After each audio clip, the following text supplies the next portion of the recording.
Deus nos abençoe. Em nossos cultos nós temos caminhado pelo livro de Atos e hoje nós chegamos ao capítulo 20 do livro de Atos dos Apóstolos.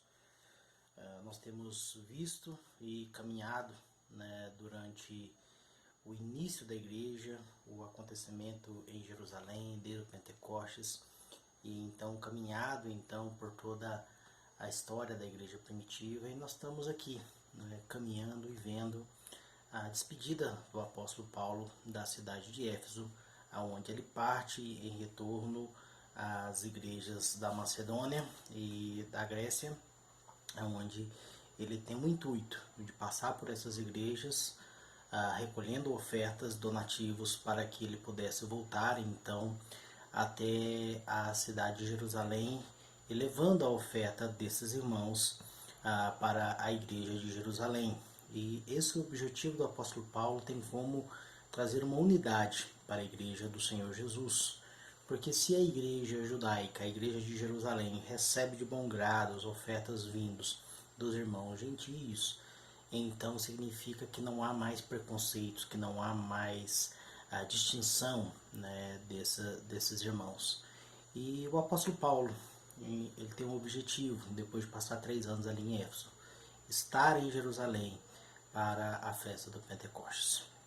E nós vamos ver então aqui no início do capítulo 20, nós vamos usar o capítulo 20 todo, porque tem algumas coisas bem interessantes aqui, para a gente não perder algumas coisas que nos será muito útil. Então eu gostaria de convidar você a abrir sua Bíblia, lá em Atos, no capítulo 20, a partir do verso 1 até o verso 12. 20, Atos dos Apóstolos, capítulo 20, até o verso 12. A palavra do Senhor, nosso Deus, ela diz assim: Cessando o tumulto, Paulo mandou chamar os discípulos e, tendo-os encorajados, despediu-se e partiu para a Macedônia. E depois de andar por aquela região e encorajar os discípulos com muitas palavras, chegou à Grécia e permaneceu ali 3 meses.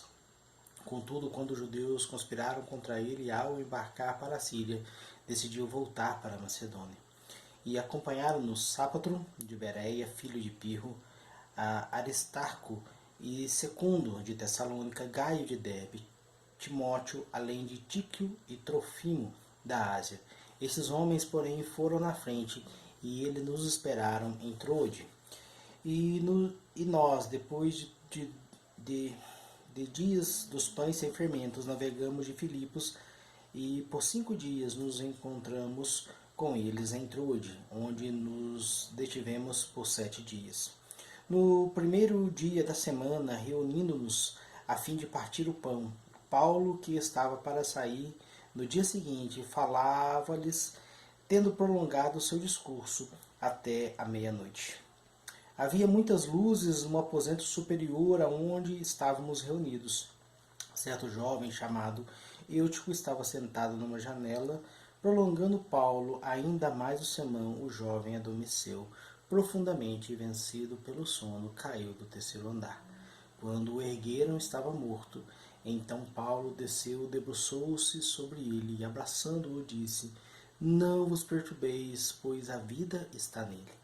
Em seguida subiu e, tendo partido e comido o pão, ainda lhe falou por muito tempo até raiar o dia.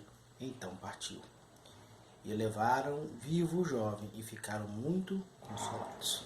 Amém? Vamos orar. Senhor nosso Deus e Pai, graças te damos pela tua palavra e misericórdia, Pai. Nós nos alegramos porque a tua palavra fala conosco. E nós sabemos, ó Pai, que o Senhor tem algo a dizer, ó Pai, sobre as nossas vidas. Te peço, ó Pai, que o Senhor use a vida do teu servo para trazer, ó Pai, a mensagem do Senhor para a tua igreja. É por isso que nós oramos, agradecidos, em nome de Jesus. Amém, ó Pai.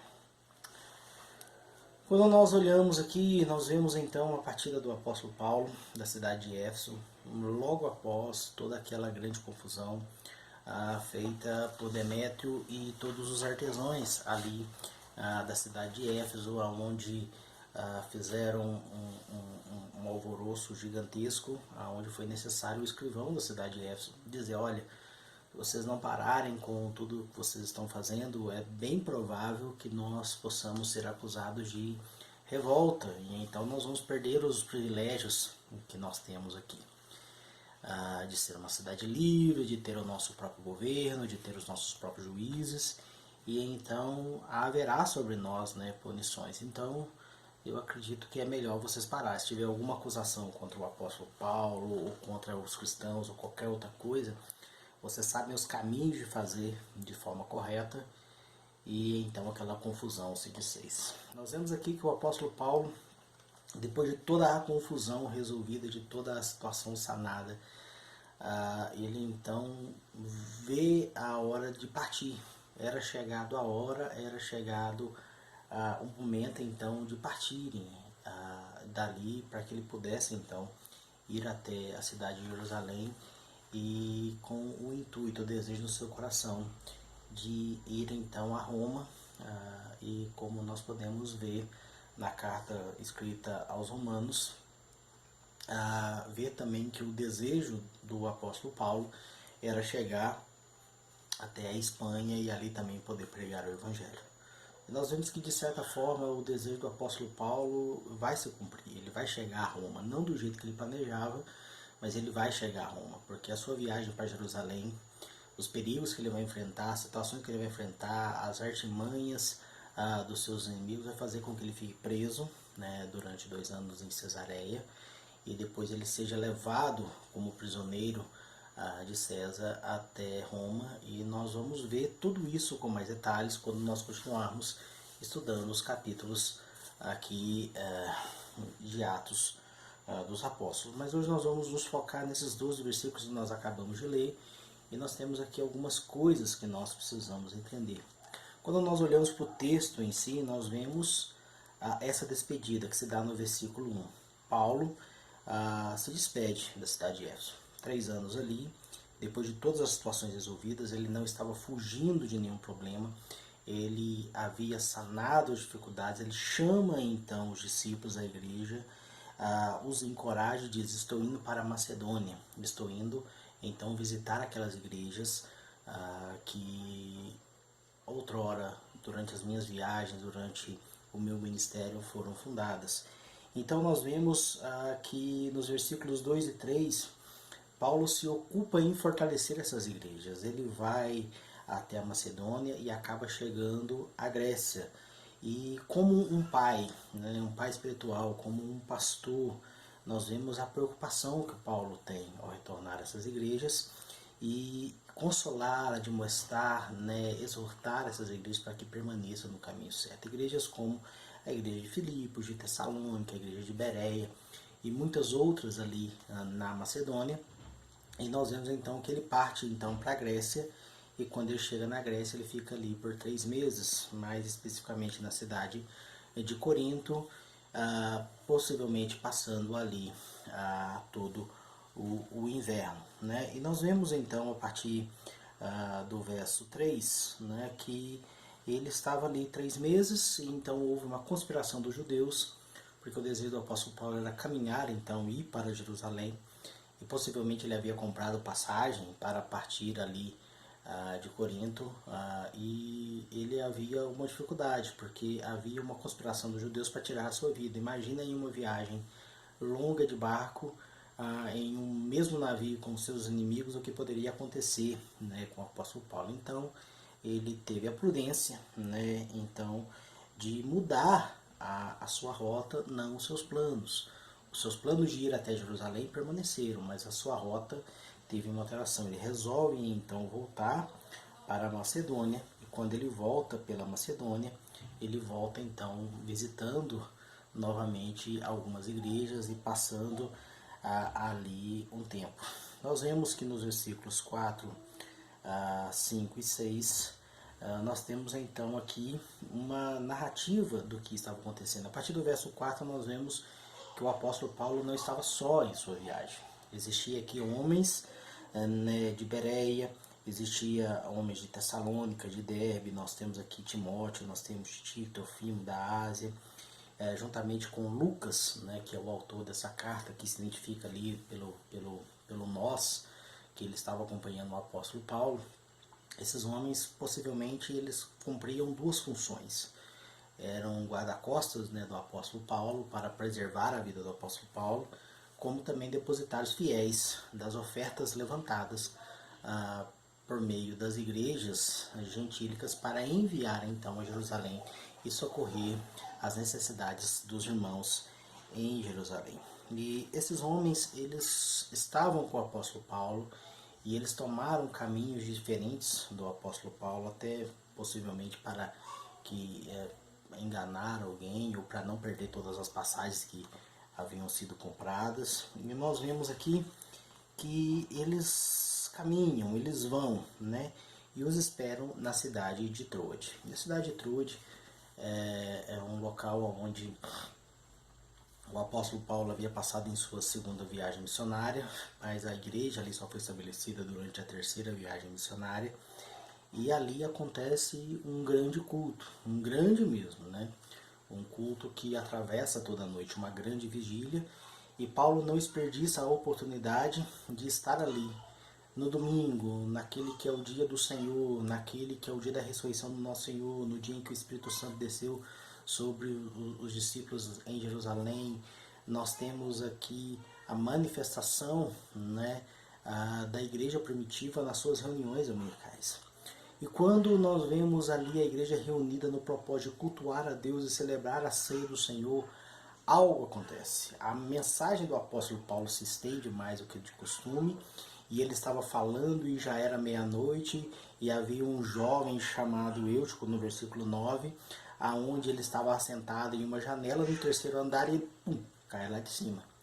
E ao cair, ele cai e está morto.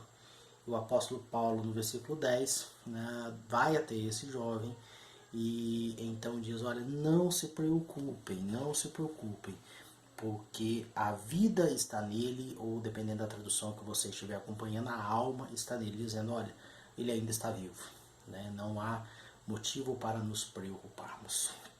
O culto continua, toda a situação aqui permanece, o jovem é levado vivo, como nós podemos ver no versículo 12, e a igreja toda é consolada. Nós temos aqui um milagre extraordinário acontecendo. Nós não vemos no Novo Testamento, né? Na verdade nós não vemos em toda a Bíblia muitas situações como a situação da ressurreição. Nós temos algumas narrativas no Antigo Testamento, nós temos aqui há poucas narrativas no Novo Testamento, onde nós vemos Lázaro, nós vemos aqui esse jovem, nós vemos a ressurreição de Jesus. Então não é uma coisa comum, não é uma coisa corriqueira. Mas nós não vemos a igreja sair em alvoroço, nós não vemos um relato do evangelista Lucas, aqui do escritor do evangelho, do livro de Atos, dizendo que a igreja saiu em alvoroço e houve uma grande comoção na cidade.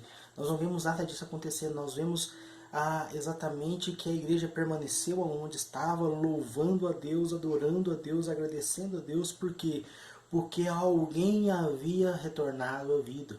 Nada mais é do que a manifestação física do que já havia acontecido espiritualmente. Nós podemos observar que a igreja do Senhor Jesus é composta de quê? De homens e mulheres que foram retiradas à garra da morte, das armadilhas de Satanás e foram levados para uma nova vida em Cristo Jesus.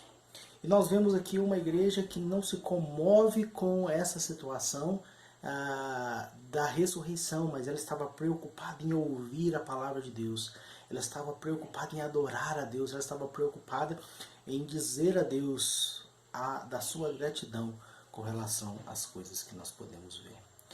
Uma igreja, ela é composta de homens e mulheres nascidas de novo, e ao ver o milagre de alguém que renasceu, que voltou à vida, ela se alegra, com certeza ela se alegra, mas de fato a igreja do Senhor Jesus é o verdadeiro milagre que importa na vida de homens e mulheres.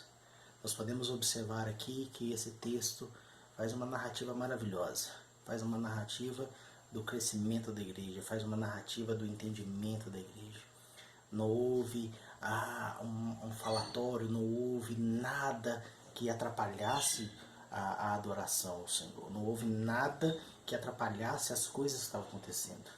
Muitas vezes nós temos a ideia de que nós precisamos deixar de cultuar a Deus para suprir as necessidades de outras pessoas. Mas aqui nós temos uma coisa muito simples. O culto estava acontecendo, houve uma necessidade, o apóstolo Paulo parou aquele culto no momento, supriu a necessidade daquele jovem, voltou a cultuar a Deus, e eles não ficaram focados em necessidades. Ele não ficou focado no porquê aquele jovem caiu, ele não ficou focado no que levou aquele jovem a cair, ele não ficou focado em entrevistar aquele jovem, como é que é, olha, você morreu e agora está vivo. Ele diz, olha, não se preocupe, ele está vivo, voltou, vamos cultuar a Deus, celebrar a Deus, porque as coisas continuam como estão.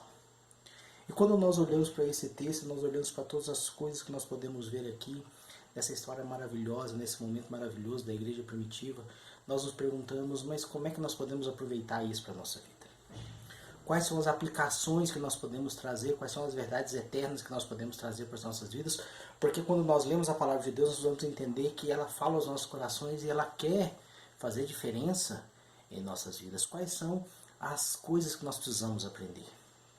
Não é porque aconteceu lá que vai acontecer aqui, mas quais são as verdades eternas que nós temos visto nesse texto?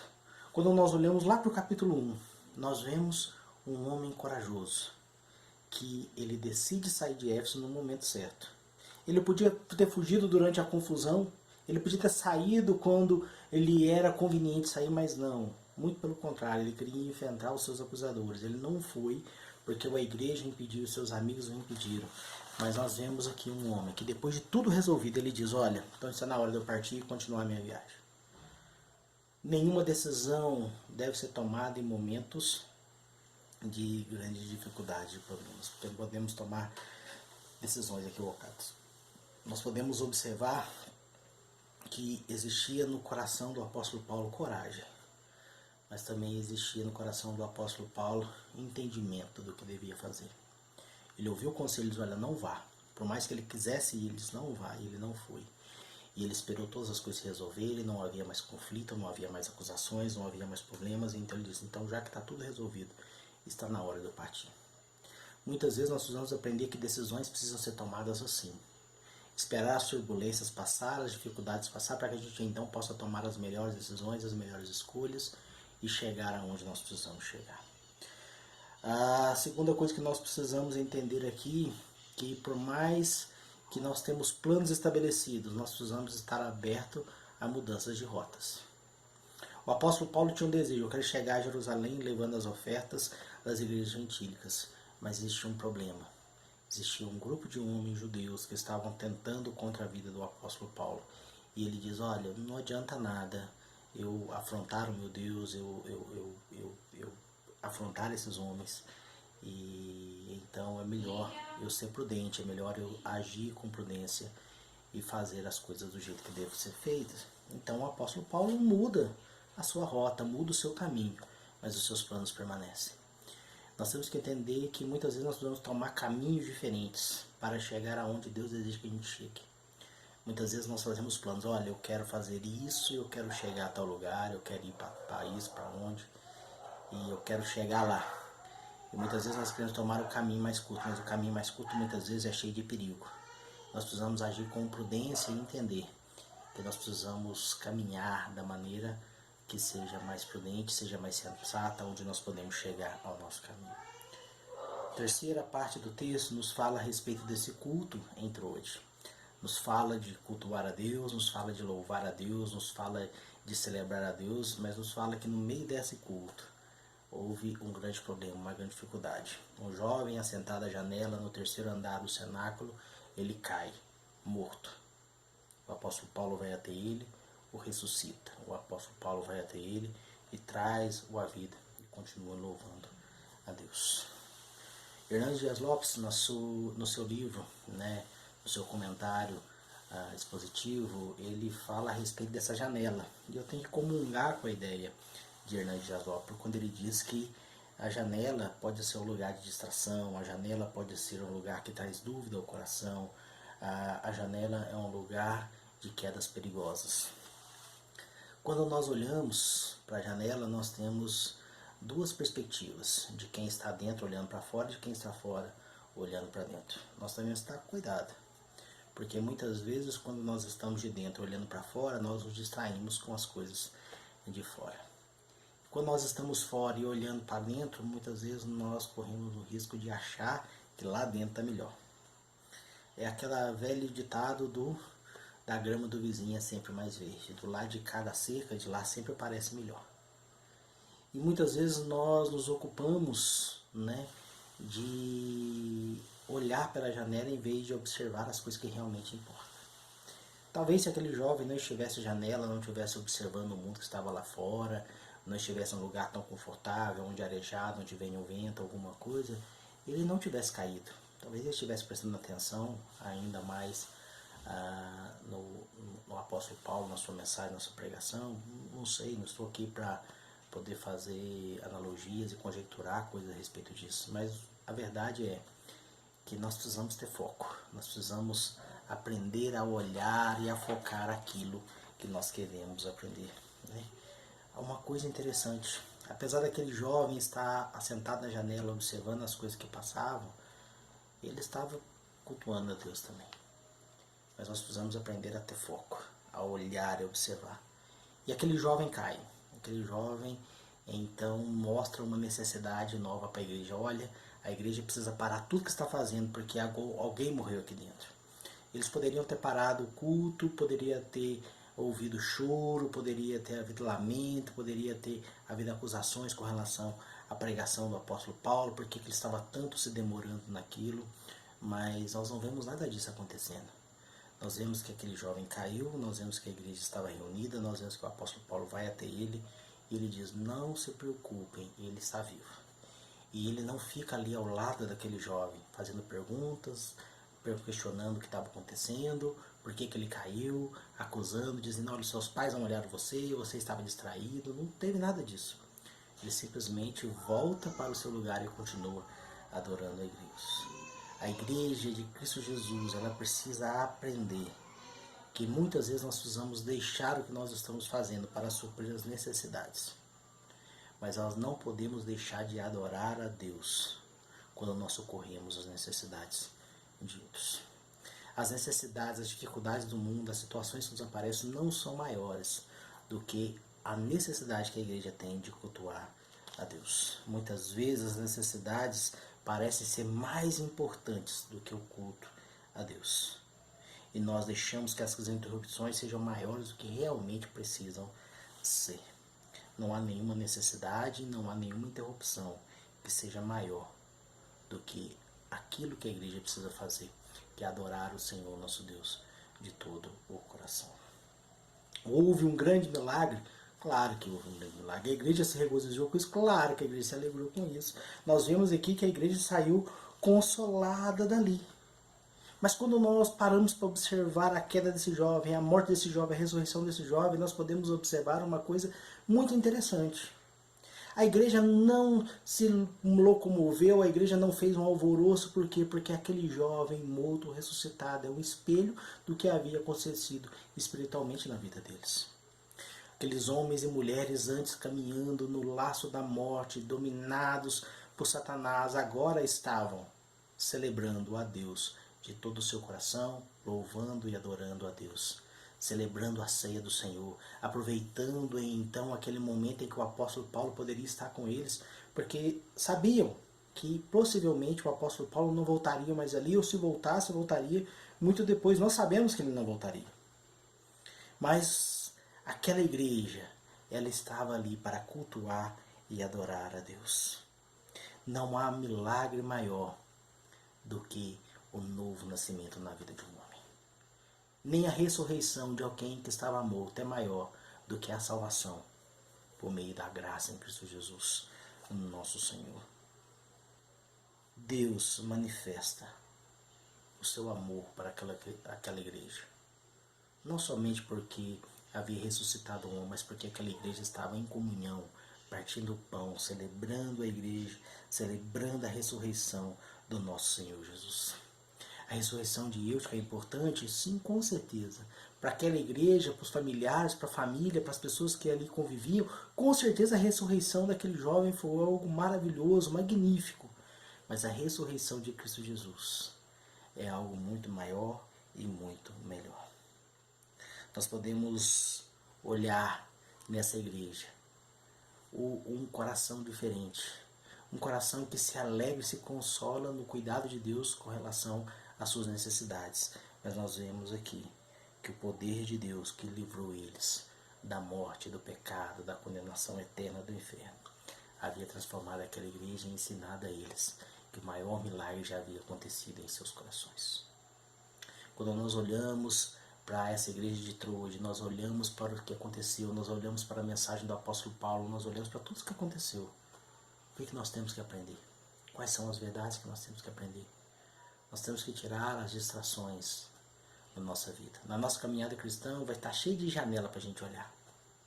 Vai estar cheio de oportunidades para nós vermos, vai estar cheio de situações que vão tirar o nosso foco, que vão nos afastar, vão aparecer necessidades diversas. Vão aparecer situações que irão nos afastar completamente dos caminhos do Senhor. Mas o que nós devemos fazer? Focar a nossa vida, focar a nossa mente, caminhar para onde Deus deseja. Nos planos do Senhor para a nossa vida. Fugindo das janelas, fugindo dos terceiros andares, fugindo das oportunidades que muitas vezes nos aparecem, que na verdade são problemas. Por quê? Porque nós cremos em Cristo Jesus, nosso Senhor, aquele que é o autor e consumador da nossa fé, aquele que é quem nos transformou, aquele que nos vivificou, aquele que fez grandes coisas sobre a nossa vida. Que o Senhor nosso Deus nos abençoe, que o Senhor nosso Deus nos faça entender as verdades eternas contidas aqui. Que o Senhor nosso Deus possa nos mostrar cada vez mais o quão bom Ele é sobre as nossas vidas. Que o Senhor nosso Deus nos abençoe. Gostaria de orar mais uma vez com você. Gostaria de orar com você pedindo para que Deus tirasse da sua vida toda e qualquer distração. Toda e qualquer coisa que te afastasse da verdadeira adoração a Ele. Que quando alguma coisa acontecer movida por Deus na sua vida, você foque na glória de Deus, foque no movimento de Deus, foque naquilo que Deus deseja fazer. Porque Deus vai continuar operando milagres no nosso meio. Mas a coisa mais importante não são os milagres que acontecem no nosso meio. A coisa mais importante é que você foi aceito, adotado, acolhido, eleito pelo sangue de Cristo Jesus na cruz do Calvário, pela graça. E então hoje você pode celebrar não só a ressurreição física de alguém, mas você pode relembrar a ressurreição espiritual sobre a sua vida. Que Deus abençoe. Vamos orar? Senhor nosso Deus e Pai, graças te damos, porque o Senhor é bom. Nós nos alegramos em Ti. E nós sabemos, ó Pai, que a Tua graça e a Tua misericórdia nos acompanha todos os dias. Nós celebramos a Ti, ó Pai, porque nós sabemos que em nossa vida o Senhor fez florescer a Tua graça e a Tua misericórdia. Nós nos alegramos porque o Senhor tem cuidado de nós, o Senhor tem cuidado da Tua igreja. Te peço, ó Pai, guarda as nossas vidas, sonda, ó Pai, as nossas vidas e nos faça ver, ó Pai, o quão bom o Senhor é sobre nós. Nós nos alegramos em Ti e pedimos, ó Pai, aviva, ó Pai, o nosso coração. Faça, ó Pai, com que a Tua igreja, ó Pai, seja cada vez mais parecida contigo. Uma igreja que louva, adora e celebra ao Senhor naquilo, ó Pai, que o Senhor tem feito sobre nós. É por isso que nós oramos, agradecidos, em nome de Jesus. Amém, Pai. Meus irmãos, que Deus abençoe. Que a graça e a paz do nosso Senhor Jesus Cristo esteja convosco. Você pode estar percebendo que hoje está um pouco diferente do costume, porque hoje nós tivemos o nosso culto gravado e então disponibilizamos para os irmãos, né? Essa mensagem vai estar disponível não somente no Facebook, mas também no YouTube da igreja. E que Deus abençoe e guarde a vida dos irmãos. Deixo aqui o meu convite. Se você quiser cultuar a Deus conosco, existe a possibilidade de você reunir conosco nos domingos pela manhã, das 9 às 10 da manhã, no templo da Primeira Igreja Batista em Candeias, que fica na Rua Inspecionar Monsef, número 505, no Alto Cruzeiro. Nós estamos ali todos os domingos pela manhã, celebrando ao nosso Deus, adorando ao nosso Deus. E à noite, por hora, até que as situações, né, se resolvam, nós continuaremos por aqui. Então que Deus abençoe, guarde a sua vida e que Deus possa te ajudar a vencer cada dia mais aquilo que Deus tem planejado sobre a sua vida. Não desanime, meu irmão, fique firme. Não são as situações desse mundo, não são as dificuldades desse mundo que vão te afastar do Senhor nosso Deus. Que Deus abençoe e guarde a sua vida e fiquem em paz, que Deus abençoe.